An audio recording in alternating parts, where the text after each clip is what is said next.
On Sacramental Things, an essay by Hilaire Belloc. It is good for man's soul to sit down in the silence by himself, and to think of those things which happen by some accident, to be in communion with the whole world. If he has not the faculty of remembering these things in their order, and of calling them up one after another in his mind, then let him write them down as they come to him upon a piece of paper. They will comfort him. They will prove a sort of solace against the expectation of the end. To consider such things is a sacramental occupation, and yet the more I think of them, the less I can quite understand in what elements their power consists. A woman smiling at a child, not knowing that others see her, and holding out her hands towards it, and in one of her hands flowers. An old man, lean and active, with an eager face, walking at dusk upon a warm and windy evening westwards, towards a clear sunset, below dark and flying clouds.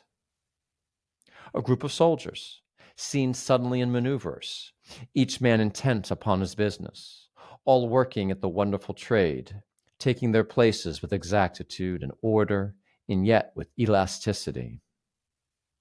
A deep, strong tide running back to the sea, going noiselessly and flat and black and smooth and heavy with purpose under an old wall. The sea smell of a Channel seaport town. A ship coming up at one out of the whole sea when one is in a little boat and is waiting for her, coming up at one with her great sails merry and everyone doing its work, with the life of the wind in her, and a balance, rhythm, and give in all that she does, which marries her to the sea. Whether it be a fore and aft rig, and one sees only great lines of the white, or a square rig, and one sees what is commonly and well called a leaning tower of canvas, or that primal rig, the triangular sail that cuts through the airs of the world and clove away for the first adventures. Whatever its rig, a ship so approaching and awaiting boats from which we watch her is one of the things I mean. I would that the taste of my time permitted a lengthy list of such things. They are pleasant to remember. They do so nourish the mind. A glance of sudden comprehension mixed with mercy and humor from the face of a lover or a friend. The noise of wheels when the guns are going by. The clatter, clank, clank of the pieces and the shouted halt at the head of the column. The noise of many horses, the metallic but united and harmonious clamor of all those ironed hoofs rapidly occupying the highway. Chief and most persistent memory, a great hill when the morning strikes it and one sees it up before one, round the turning of a rock, after the long passes and despairs of the night. When a man has journeyed, and journeyed through those hours in which there is no color or shape, all along the little hours that were made for sleep, and when, therefore, the waking soul is bewildered or despairs, the morning is always a resurrection, but especially when it reveals a height in the sky. This last picture I would particularly cherish, so great a consolation is it, and so permanent a grace does it lend later to the burdened mind of a man.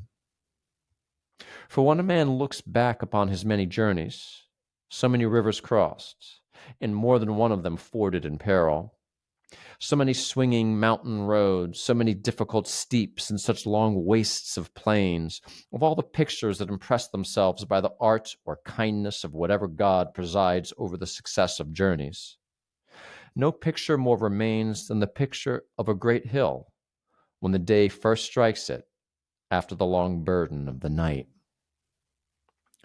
Whatever reasons a man may have for occupying the darkness with his travel and his weariness, those reasons must be out of the ordinary and must go with some bad strain upon the mind. Perhaps one undertook the march from an evil necessity under the coercion of other men, or perhaps in terror, hoping that the darkness might hide one, or perhaps for cool, dreading the unnatural heat of noon in a desert land. Perhaps haste, which is in itself so wearying a thing, compelled one, or perhaps anxiety. Or perhaps, most dreadful of all, one hurried through the night afoot because one feared what otherwise the night would bring, a night empty of sleep, and a night whose dreams were waking dreams and evil. But whatever prompts the adventure or the necessity, when the long burden has been borne, and when the turn of the hours has come, when the stars have grown paler, when color creeps back grayly and uncertainly to the earth, first into the greens of the high pastures, then here and there upon a rock or a pool with reeds, while all the air, still cold, is full of the scent of morning, while one notices the imperceptible disappearance of the severities of heaven until at last only the morning star hangs splendid, when in the end of that miracle the landscape is fully revealed and one finds into what country one has come. Then a great hill before one, losing the forests upwards into rock and steep meadow upon its sides, and towering at last into the peaks and crests of the inaccessible places, gives a soul to the new land. The sun, in a single moment and with the immediate summons of a trumpet call, strikes the spearhead of the high places, and at once the valley, though still in shadow, is transfigured, and with the daylight all manner of things have come back to the world. Hope is the word which gathers the origins of those things together, and hope is the seed of what they mean. But that new light, in its new quality, is more than hope. Livelihood is come back with the sunrise, and the fixed certitude of the soul. Number and measure and comprehension have returned, and a just appreciation of all reality is the gift of the new day. Glory, which if men would only know it, lies behind all true certitude, illumines and enlivens the seen world, and the living light makes of the true things now revealed something more than truth absolute. They appear as truth acting and creative. The first shaft of the sun is to that hill and valley what a word is to a thought. It is to that hill and valley what verse is to the common story told. It is to that hill and valley what music is to verse. And there lies behind it, one is very sure, an infinite progress of such exaltation, so that one begins to understand, as the pure light shines and grows, and as the limit of shadow descends the vast shoulder of the steep, what has been meant by those great phrases which still lead on, still comfort, and still make darkly wise the uncomforted wondering of mankind. Such is the famous phrase, eye has not seen, nor ear heard, nor can it enter into the heart of man what things God has prepared for those that serve him. So much then is conveyed by a hilltop at sunrise, when it comes upon the traveler or the soldier after the long march of the night, the bending of the shoulders and the emptiness of the dark. Many other things put one into communion with the whole world. Who does not remember coming over a lifting road to a place where the ridge is topped, and where upon the farther side a broad landscape, novel or endeared by memory, for either is a good thing, bursts upon the seized imagination as a wave from the open sea, swelling up an inland creek, breaks and bursts upon the rocks of the shore? There is a place where a man passes from the main valley of the Rhone over into the valley of the Isère, and where the Cresceverdun so suddenly comes upon him. Two gates of limestone rock, high as the first shoulders of the mountains, lead into the valley which they guard. It is a province of itself, a level floor of 30 miles, nourished by one river, and walled in up to the clouds on either side.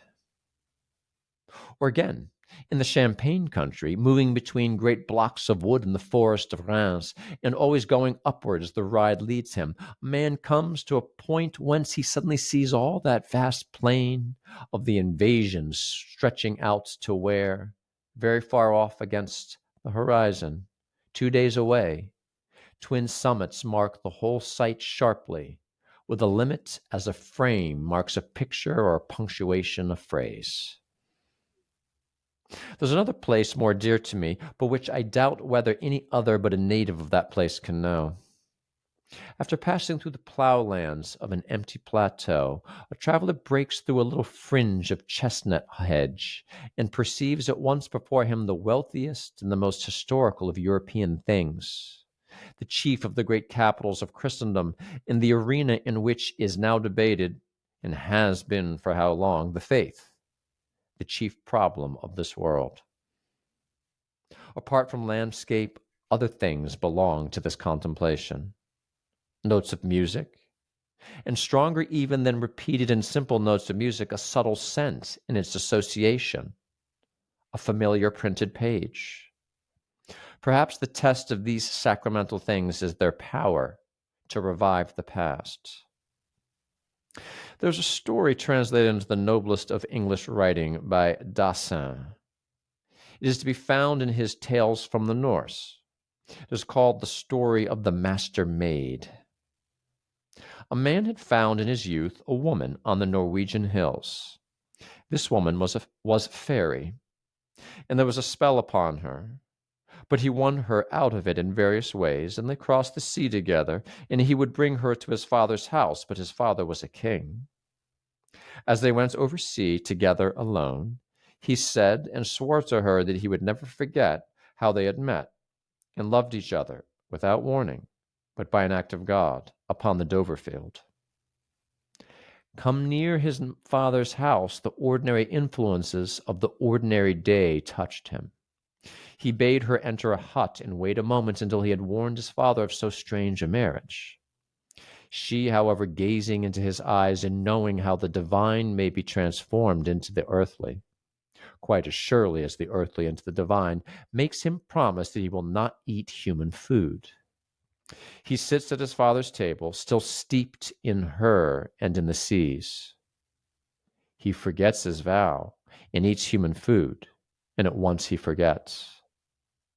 Then follows much for which I have not space. But the woman in the hut, by her magic, causes herself to be at last sent for to the father's palace. The young man sees her, and is only slightly troubled as by a memory which he cannot grasp. They talk together as strangers. But looking out of the window by accident, the king's son sees a bird and its mate. He points them out to the woman, and she says suddenly, "So was it with you and me, high up upon the Doverfield." Then he remembers all. Now that story is a symbol and tells the truth. We see some one thing in this world, and suddenly it becomes particular and sacramental. A woman and a child, a man at evening, a troop of soldiers. We hear notes of music. We smell the smell that went with a past time, or we discover after the long night a shaft of light upon the tops of the hills at morning. There is a resurrection, and we are refreshed and renewed. But why all these things are so, neither I nor any other man can tell.